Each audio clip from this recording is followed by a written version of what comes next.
Vandaag in Dwars door Limburg praten we met Nick, Roger en Thijs over films, muziek en treintjes. Welkom! Welkom weer bij Dwars door Limburg. We praten over allerlei thema's met een mannentafel. Welkom heren. Nee. Nick, ik begin bij jou. Jij bent op bezoek geweest bij Hans. Ja, bij Hans. En die heeft een hele bijzondere hobby. Dat kun je wel stellen, ja. We zijn wat gewend hè, met het thema hobby. Maar toen we daar kwamen, het was op de eerste plaats ijskoud. En dat zal ik zo meteen vertellen waarom dat dan aan de orde komt.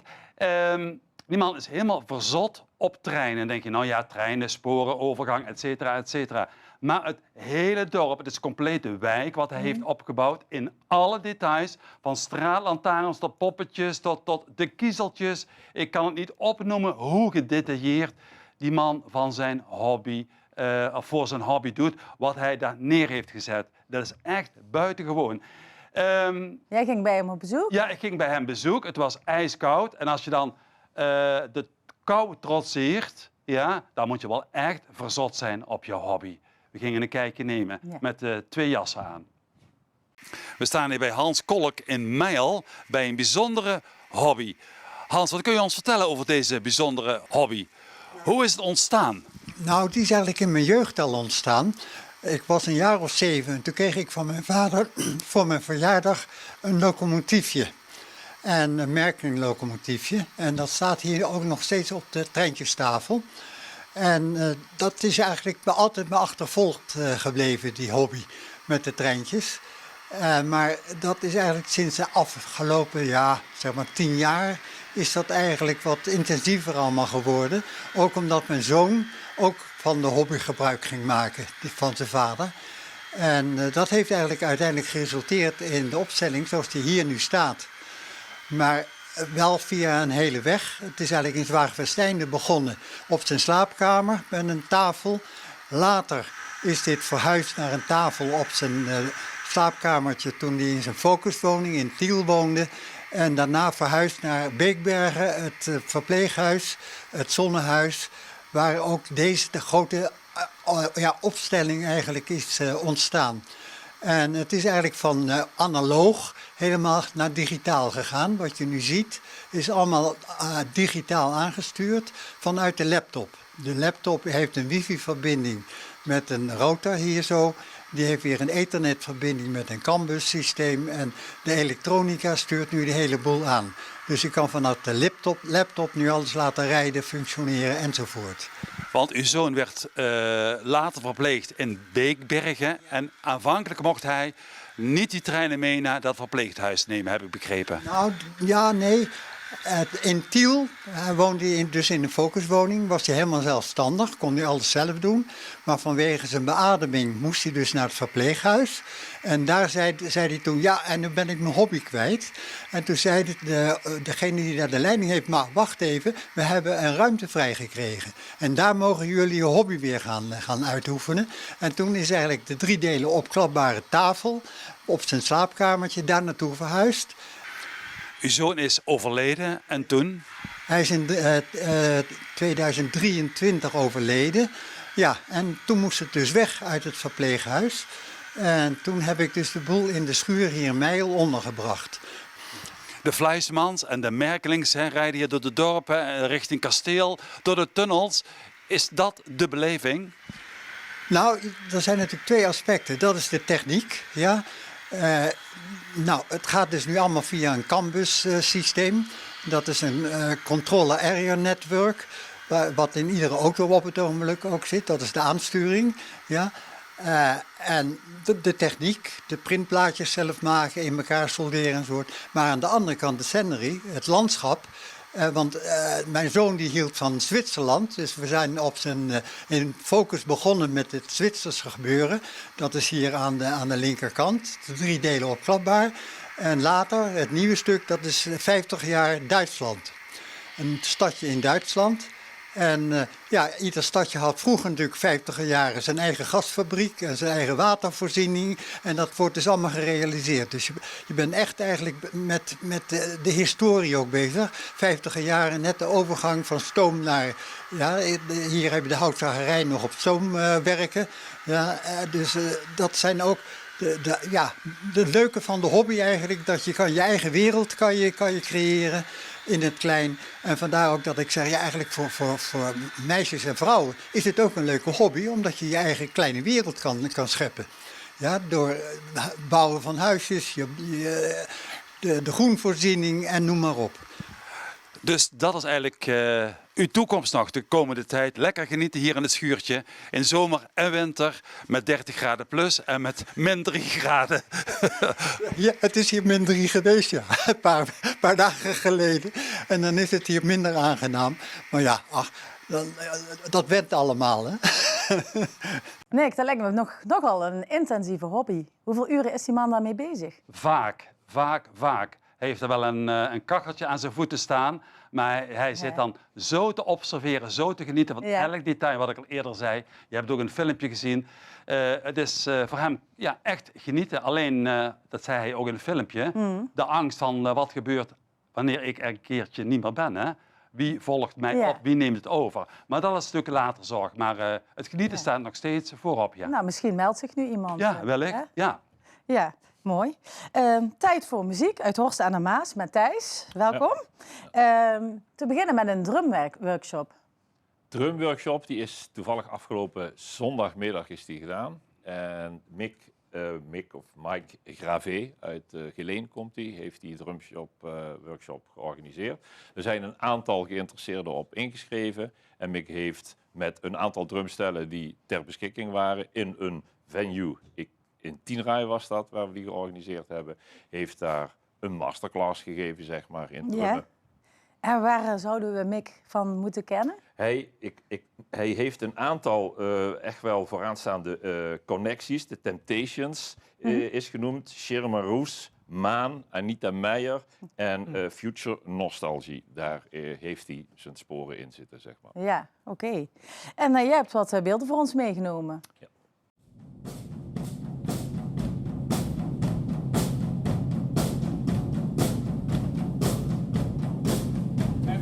Neerslag gaan we de top nu gebruiken.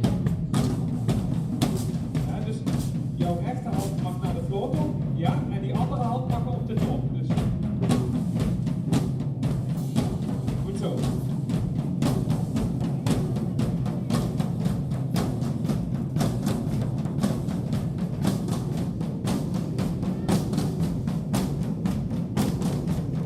Jullie pakken het ontzettend goed op, zelfs na zoveel uurtjes, want ik speel 1 keer 1 en 1 keer 2.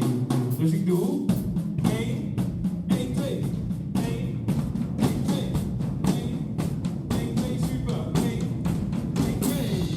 Ja, die zitten er ook nog in. Maar ik hou het even simpel.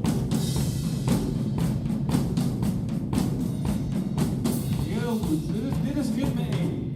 Dan bouwen we hem op een gegeven moment weer op en dan eindigen we voor de tel. Dus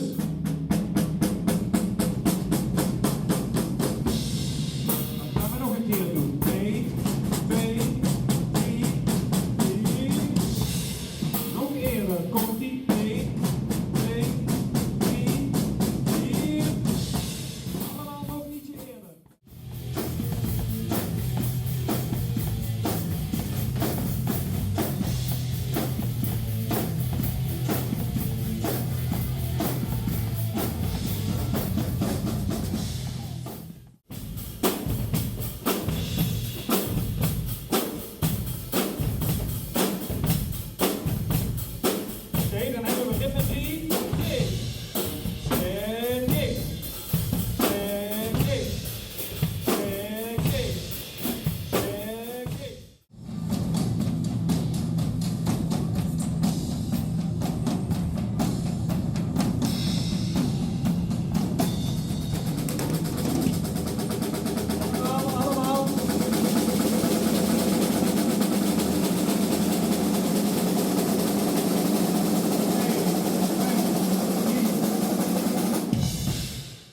Nou, daar kan iedereen zich daar zomaar voor aanmelden, Thijs? Daar kan je zich voor aanmelden. Iedereen die de behoefte en voelt of de zin heeft om zeg maar het drumwerk op te pakken. Maar het zijn natuurlijk wel mensen die geïnteresseerd zijn in drum en techniek of zich willen ontwikkelen. Je zag in het filmpje ook jong en oud door elkaar zitten. Beginners en diegenen die al wat gevorderd zijn. Dus ja, het werd meegespeeld met een band. Dus je kan onder leiding van een professional toch je skills wat proberen uit te oefenen. Tips vragen en van die dingen meer. Ja. En hoe tof is dat voor de deelnemers om met zo'n doorgewinterde drummer mee te mogen doen? Dat is fijn. En dit is de drumworkshop, maar we hebben meer workshops die we organiseren in de achterliggende jaren en in de toekomst. En dan zijn er altijd wel professionals, zeg maar, die het vak of het instrument, wat dat is het vaak, of de stem over willen brengen aan artiesten. En wat zijn dan de reacties die jullie zo terugkrijgen? Ja, lovend zeg maar, want het is toch, ze schrijven zich in om wat te leren. Vaak is het ook nog wel net als Mick zelf ook een professional. Dus ja, je spiegelt je eraan. En je wilt eigenlijk ook dat level proberen te bereiken. Dat is ook hartstikke inspirerend ook. Altijd. Ja. Mooi. Is het niet zo dat een drummer de leider van de band is qua ritme, qua tempo? Ja, dus ze noemen er een tandem in de band is de drummer en de bassist. Dat is de basis van de lijn. Een gitarist, keyboard en alles kan er omheen. Violen, de zang kan er ook heerlijk omheen draperen. Maar de drummer die bepaalt in essentie de state, de steady state, zeg maar. Ja. Klopt precies, ja. Oké. Nou, en van de muziek gaan we door naar de films. Roger, je hebt weer 3 films voor ons meegenomen vanavond. En de eerste film, lang verwachte film over Michael Jackson. Ja, het is inderdaad een aantal jaren stond hij op de releaselijst, maar wat probleempjes en zo. Maar nu is er eindelijk, we zijn natuurlijk al een beetje verwend met films over Freddie Mercury, Bohemian Rhapsody, film over Bob Dylan heb je natuurlijk ook nog. Maar nu is er eentje van de King of Pop, Michael Jackson. Ja. Heb je er persoonlijk ook naar uitgekeken? Ik heb er naar uitgekeken, want ik wil hem gewoon per se graag zien. Ik heb ook het privilege gehad om hem helemaal te zien. Zijn neefje speelt de rol uit. Het is ook nog familie. Hij heeft de moves, hij heeft de zang. En we hebben het inderdaad gehad over het ritme van de drum die bepaalt. Maar aan deze bepaalt maar 1 man. Dat is King of Pop, Michael Jackson. Dus je werd er helemaal in meegenomen? Gaat er helemaal in mee. Ja, hij is echt smooth, gelikt en een must-see. Nou, we gaan even kijken naar de trailer. I know you've been waiting a long time for this. The tracks are made. The songs are ready. Let's take it from the top.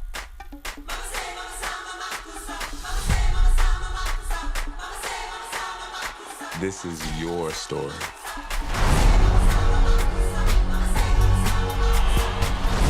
Honor your past So you wanna be starting something. and embrace the future. That's what people want.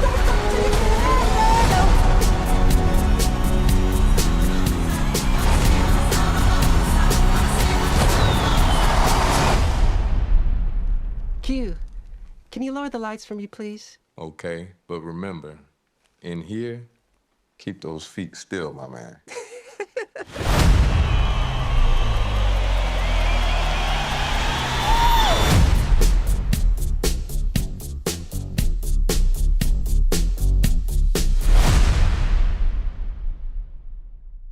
Hij draait nu in de bioscoop. Ja. Hoe gaat het met de ticketverkoop? Ja, het gaat lekker hoor. Ja. Maar we hopen natuurlijk dat het zo succesvol is als Bohemian Rhapsody. De kwaliteit heeft hij in ieder geval zeker. Ja, dus zowel Michael voor als achter de schermen. Ja, absoluut. Ja. Weet je, het mooie aan wat ik vooral vond is hoe groeit hij op. Want hij is natuurlijk maar heel jong toen hij begon met zingen al, hè, met zijn familie. Maar je ziet dus ook echt van hoe komt hij aan zijn nummers. Wie zijn zijn voorbeelden, wie zijn zijn helden. Hoe heeft hij dat dansen geleerd. Zit er allemaal in. Ja. Iets voor jou, Nick? Ben je Michael Jackson fan? Zeker. Toen mijn kinderen groter werden, toen kwam hij dus op. En ik ben er wel in meegegaan, zeker weten. Ja. Maar hij is onevenaarbaar. Hè? Dat is uniek wat hij kan, hij doet. En die wilskracht die daarachter steekt, dat is dat alleen al. Ongelooflijk. Maar ja, hete vuren branden maar kort, hè? Je ziet het wel. Hè? Ja. En jij, Thijs, ga jij naar de film? Ik ken hem, de film, ik denk dat ik hem wel wil zien. Ik moet even kijken waar hij precies draait, want daar heb ik zo geen beeld van. Maar Michael Jackson en alles wat hij om zich heen had in de begin jaren 80. Ik ben ooit nog een keer DJ geweest op een donderdagavond in een bungalowpark. En daar was Michael Jackson in die tijd, begin jaren 80, vaste prik. Ja, gewoon magisch. Hè? zeker. Het heeft een bepaalde magie. We hebben nog een film voor ons meegenomen. Ja, daar kijken we eigenlijk, ik tenminste, ook al wel even naar uit. Het eerste deel was alweer 20 jaar geleden van The Devil Wears Prada. Ja. Ja. Inderdaad. Ja, nu deel 2. Ja. Je ziet het al staan, ook weer achter je met Meryl Streep en Hathaway. Ja. Ook Emily Blunt heeft er een behoorlijk grote rol in. Ja, dezelfde acteursfeer.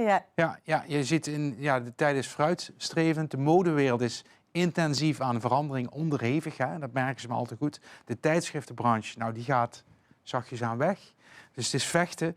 En in deze, Meryl Streep gaat weer een strijd aan tegen haar ex-assistenten. En dat wordt een intense strijd. Ook daarvan heb je een trailer meegenomen. Runway. It's not just a magazine. It's a global icon. A winding road that brings us back. Together again. Hello? Well, look what TJ Maxx dragged in. Sorry. Who is this? Do you know her? Do I know her? I'm Andy Sachs. Andrea. She was one of the Emilys. One of the what?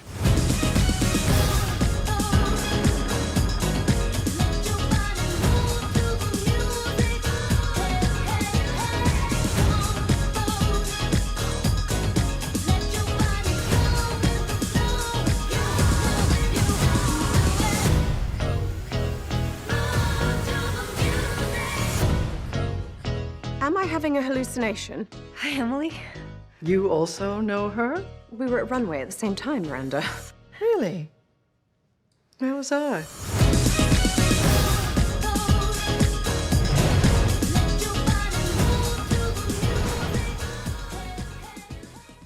Ik verwacht dat we heel veel dames in de bioscoopzalen gaan zien. Ja, dat zou ik niet zo gek vinden. Maar ik denk dat ze ook wel eens mannen naartoe kunnen. Dus, toch, de heren? Ik sta er versteld van dat Meryl Streep anno 2026 nog zo'n hit is, zeg maar, in filmland. Ja. Heeft bepaalde klassen, Ja. attitude. Absoluut. Ja, nou, en het straalt wel helemaal het gevoel uit van het eerste deel, vind ik. Dus veelbelovend. En wanneer kunnen we deze verwachten? Deze is einde april te zien in de bioscoop. Oké. Nou, zometeen kom ik er bij je terug voor film nummer 3. Maar Nick, eerst naar jou. 1 druk op de knop en je hebt of heet water uit de kraan of uit de waterkoker.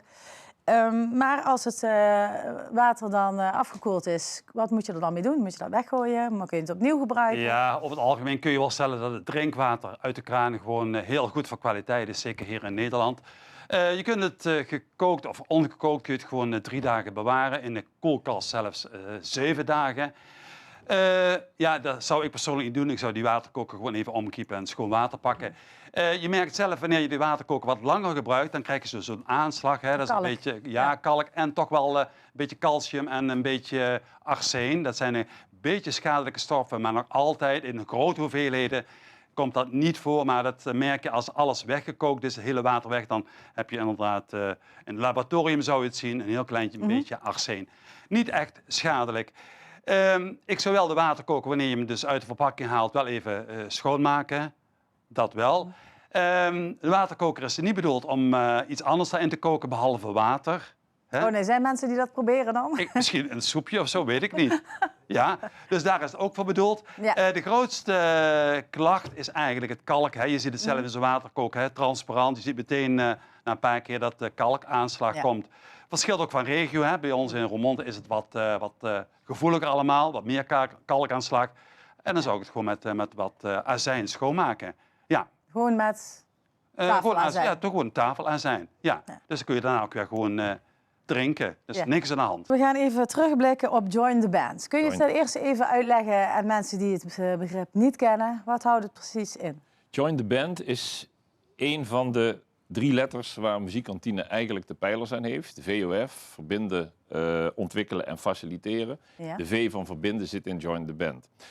Wat we daar doen is muzikanten uitnodigen. Professionals, beginners, alle scala wat ertussen zit.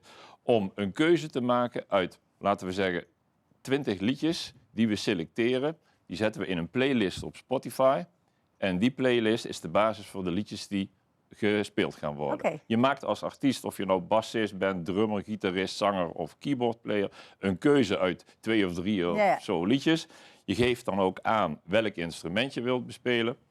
En zo staat de inschrijving open. Ja, en die kun je dan voorbereiden. Dan word je toebedeeld, je krijgt dat geïnformeerd. Je gaat die nummers dan thuis instuderen. We hadden afgelopen keer 30 muzikanten zeg maar, die zich aangemeld hadden.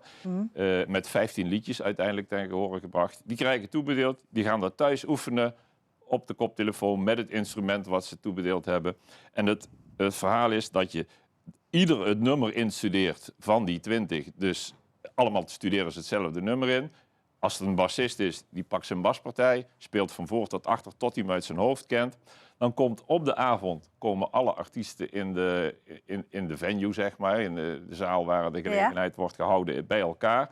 En dan worden de bandleden van dat nummer afgeroepen op het moment dat het liedje aan de beurt is. Dan weet iedereen ook met wie die speelt. Dus dan is het toch wel, dat is een verrassing dan. Ze weten van elkaar niet wie waarin zit.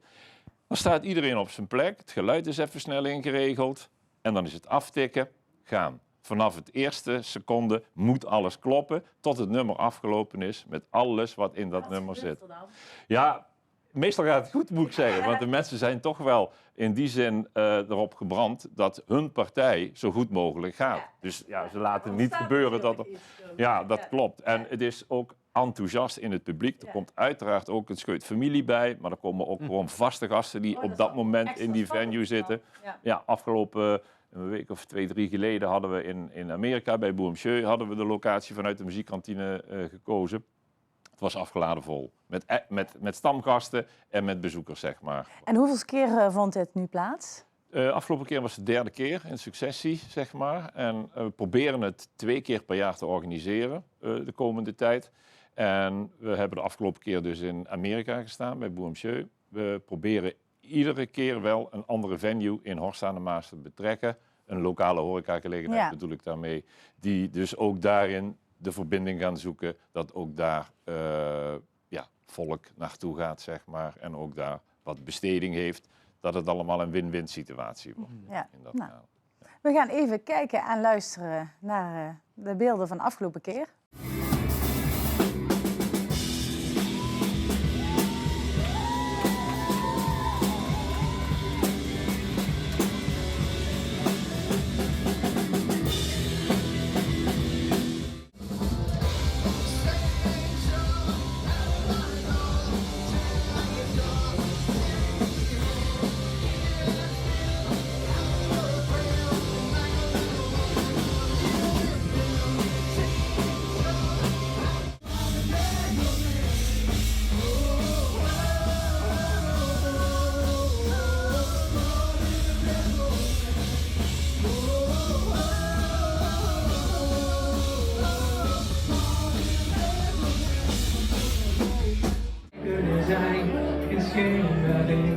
De radio zacht en deze nacht heeft alles wat ik van de nacht verwacht.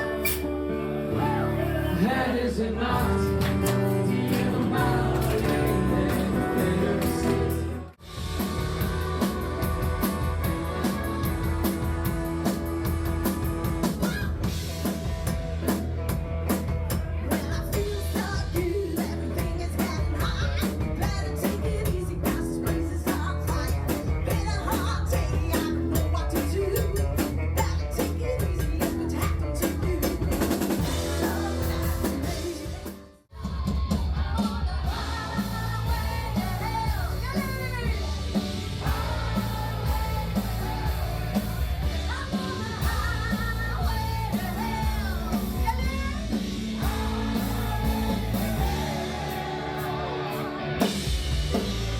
Nou, wat een heerlijk initiatief. Ja, lekker. Je voelt gewoon de energie bruisen. Ja, heerlijk. En wanneer is de volgende weer? Staat gepland, denk ik, voor september, oktober, daar ergens. Een lente en een herfst, late herfst. Nou, dat gaan we in de gaten houden dan. Dankjewel. Nick, jij bent van de tips vanavond. Het komt wel eens voor hè, dat je eieren kookt en je denkt, nou, ik heb er nog een paar over. Ja. Wat doe je er dan mee? Hoe lang kun je die bewaren? Gewoon bewaren. Je kunt ze zeker 7 dagen gewoon gekoeld in de koelkast. Gewoon bewaren, niks aan de hand. Heb je ze nou toevallig al gepeld, niks aan de hand, leg ze dan gewoon in een bakje met water. Dus heb je ze gekookt, gewoon in een bakje bewaren. Heb je ze gepeld, nogmaals, in een bakje water. En twijfel je na 6, 7 dagen, denk je van nou, ik durf het niet meer op mijn salade of op ontbijt te gebruiken. Gewoon even ruiken en zeg je van ik twijfel, weg met die dingen, koop een paar nieuwe eieren en kook weer verse eieren. Toch? Ik vind vers lekker. Want? Absoluut. Nou ja, vers is niet versleten, zeg maar. Ja. En gezond. Ja. Kijk. Iedere dag een eitje voor jou, Thijs? Iedere morgen zelfs. Iedere morgen een zacht gekookt eitje. Serieus. Ja. Ja. Goed. Altijd lekker. Ja, dat kan. Ja.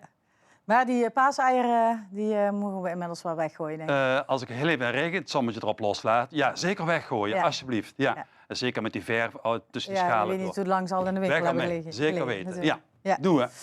Nou, dankjewel. Weer een stuk wijzer geworden. Roger, tot slot, Ja. de laatste film van vanavond. Wat heb je voor ons meegebracht? Ja, ik wou je toch nog even een kinderfilm meenemen. Eentje voor het hele gezin echt wel. Ja. De Schapenspeurders. Hoofdrol is Hugh Jackman. Die kent u misschien wel van Wolverine. Net iets andere rol. Ja. En u zit hier al, ja, hij is een herder. En Ja. hij leest zelfs voor het slapen gaan de schaapjes een verhaaltje voor. En plots, ja, er gebeurt iets mysterieus. En dan moeten de schapen zelf op onderzoek om een baasje uit te helpen. En wat blijkt? Schapen zijn goede speurneuzen. Wat leuk dat Hugh Jackman aan zo'n kinderfilm meedoet. Is dat de eerste keer voor hem of heeft hij dat eerder gedaan? Ja, nou, kinderfilm is inderdaad wel een van de eerste keren volgens mij.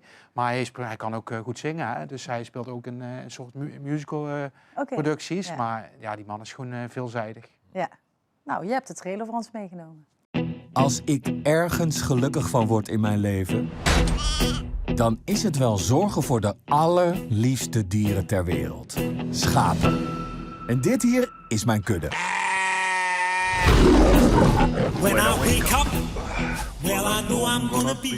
Ik voed ze, ik scheer ze en elke dag lees ik ze voor. Moordmysteries, detectiveverhalen. Ik weet wie de moordenaar was. Ik doe graag alsof ze het kunnen volgen. Maar ja, het zijn maar schapen. Oh, waarom stopt hij nou precies daar? Hij wilde net de moordenaar bekendmaken. Dit is dierenmishandeling. Het was het iets, mijn toch? Opstaan! Snel, iedereen, opstaan! We hebben George gevonden op het gras en hij beweegt niet. Wat? Lily, wat moeten we nu doen? Onze herder is vermoord. En wij zoeken uit door wie. George kreeg bezoek van iemand die hij goed genoeg kende om wat mee te drinken. Tja, ik heb weinig nieuws voor je, ben ik bang. Tenzij er iets ongewoons aan de hand is. Die politieagent is compleet van het padje. We moeten hem helpen. Zijn jullie wel dapper genoeg om het honk te verlaten? Wij zijn niet bang. Nou, een heerlijke familiefilm lijkt me zo. Wanneer kunnen we deze verwachten? Deze gaat in de meivakantie draaien. Ja, dat is een goede tip voor als het even wat minder weer is in de meivakantie. Nou, dankjewel voor deze bijdrage. En tot slot nog een oproep van jou, Thijs. Spelen op pop-up festivals. Hoe zit dat? Festivals, Ja. klopt. Ja, daar wil ik een oproep voor doen. Bij de Muziekkantine hebben we dat fenomeen vorig jaar geïntroduceerd. Naar aanleiding van een onderzoek wat we onder de 16 kernen in Horst aan de Maas hebben onderzocht. We zijn naar de mensen toegegaan en gevraagd: wat vinden jullie wat wij als muziekkantine kunnen betekenen en waar kunnen we meerwaarde leveren naar de kerkdorpen, zullen we maar even zeggen, in de kernen zoals dat heet. Ja. En uiteindelijk is uit die analyse en het rapport uitgekomen dat we cadeautjes teruggeven, zal ik maar zo zeggen, aan de kernen. En wij hebben dan 5, 6 keer per jaar gepland om in diverse locaties van Horst aan de Maas optredens te gaan doen. Met bands die zich daarvoor in kunnen schrijven. Of acts, singer-songwriters, volle bands. Of alleen als je iets wilt presenteren. En dat doen we op een podiumwagen. Dus dat is een vrachtwagen waar de kleppen automatisch open gaan. En het ontvouwt zich en je kan daar Echt je op tournee door. op tour. Ja. Ja, en dat staat dan voor een plein of voor een kroeg waar de gelegenheid ook te baat genomen kan worden om dat te doen. Of als dat daar niet past, dan gaat het binnen of op het terras. Bouwen we daar een klein podium. En ja, alle bands of acts, zeg maar, singer-songwriters, muziekbands, die komen daarvoor in aanmerking, kunnen zich ook aanmelden. Ja. En hoe doen ze dat? Door een berichtje te sturen. Ik wil meedoen met Pop-Up Festival dit jaar. Want er zijn nog plekken vrij. We moeten nog bepaalde data's selecteren, venues selecteren. En dat mailtje richt je aan projecten@muziekkantine.org. Ja. Projecten@muziekkantine.org. Ja, en dan maken jullie daar een selectie uit of mag Ja, iedereen dan aan wordt mee? even laten zien wat je doet of horen wat je doet. Dat Ja. is tegenwoordig heel gemakkelijk. Er zit een panel bij de projectmedewerkers van onze organisatie. En die beoordelen dat ook een beetje om te kijken dat er variëteit ontstaat. En voor iedereen wat wils is van de bezoekers die daar uiteindelijk komen. En denk eraan, we hebben een passende vergoeding voor die.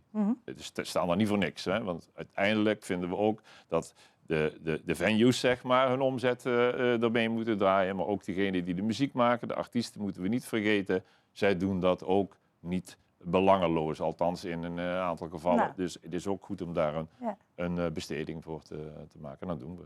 Mooi initiatief. Ja. Bij deze heb je de oproep gedaan. Ja. Ik hoop dat er heel veel aanmeldingen en reacties op komen. Ja. En ik hoop ook dat je weer terugkomt met beelden van de pop-ups en festivals. Dat is wel Ja. gaan. Ja. Nou, dat was het weer voor vanavond. Meer activiteiten en nieuws vind je op onze site. Tot volgende week.